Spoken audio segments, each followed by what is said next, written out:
Hello guys, good morning. Ari naman ang ikaduha nga puno ng samalagi nga tama gid ka bahol oh. Kung ano ginatawag sa inyo kadya?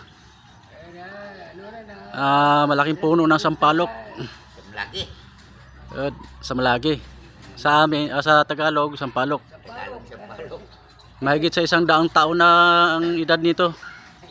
Kapit darwanya. Malapit na 200 taon. Guro mga kapanahon na ni Jose Rizal guro dya. Kita mo lang ng mga sanga guys oh. Dito lang sa amon dya matatagpuan ang mga ganitong puno ng sampalok guys. Yan. Kaya pakita ko lang sa inyo na lumalaki talaga ang puno ng sampalok. Tsaka umaabot sila ng mga daang taon din.